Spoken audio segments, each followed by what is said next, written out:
আরজি করের ঘটনার প্রতিবাদে কলেজ স্কয়ার থেকে জুনিয়র ডাক্তারদের মিছিল আর এরপর ধর্মতলায় সমাবেশ। এই ছবি আপনাদের দেখাচ্ছি। জুনিয়র ডাক্তারদের মিছিলে সিনিয়র ডাক্তার, নার্স সহ নাগরিকরা। ধর্মতলায় সমাবেশ জুনিয়র ডাক্তারদের, ছবি দেখাচ্ছি আপনাদের। আরজি করের ঘটনার প্রতিবাদে কলেজ স্কয়ার থেকে জুনিয়র ডাক্তারদের মিছিল আর এরপর ধর্মতলায় সমাবেশ। জুনিয়র ডাক্তারদের মিছিলে সিনিয়র ডাক্তার, নার্স সহ নাগরিকরাও এবং সমাজের বিশিষ্টরাও, তারাও কিন্তু এই সমাবেশে নেতৃত্ব দিয়েছে। এই দীর্ঘ পথ আমাদের অতিক্রম করতে হবে। আর আমাদের যাই করা বোধহয় পরবর্তী প্রজন্মের জন্য, যেখানে শিশুরা নিরাপদ হবে, যেখানে শিশুরা স্কুলে যেতে পারবে, হসপিটালে যেতে পারবে। হ্যাঁ, আমাদের দেশে অনেক জনসংখ্যা, আমরা লাইন লাগাতে অভ্যস্ত, আমরা লাইনে দাঁড়াতে অভ্যস্ত, কিন্তু আমরা ঘুষ দেব না। আমরা ওই দুর্নীতি যেভাবে চলছে, সেই দুর্নীতি আমরা নিজেরাও আনবো না নিজেদের মধ্যে।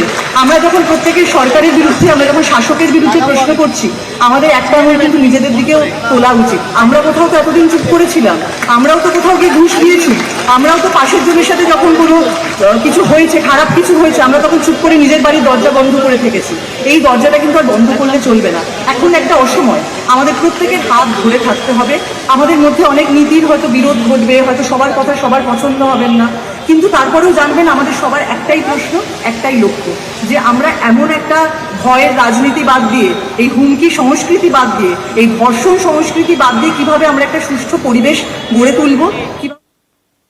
দর্শকদের আড়াল করার জন্য সমস্ত আয়োজন রেডি। সিবিআই হাতে যখন কেসটা গেছে এবং আমরা দেখলাম যে সিবিআই সহ আমাদের সুপ্রিম কোর্ট বারবার হিয়ারিং এর ডেট দিয়ে দিচ্ছেন, তাতে বোঝা যায় যে প্রশাসনকে, সরকারকে বাঁচানোর জন্য সমস্ত যে রাষ্ট্র ব্যবস্থা, সেই রাষ্ট্র কাঠামো কিন্তু এক হয়ে গেছে। এখানে যে ক্ষমতা থাকে, এটা শুধু আরজি কর না, আজকে হাতরাস, এর আগে যখন আমরা দেখেছি বানতলা, মরিচজাতি, উন্নাও থেকে শুরু করে সমস্ত শাসকের চরিত্র এক। আমরা না আমাদের কাজের জায়গায় ফিরতে পারছি, আমাদের সিকিউরিটি নেই, না আমরা আমাদের অভয়ের বিচার পাচ্ছি। একটা বিচার হতে হলে কি করে স্বাস্থ্য কর্মীদের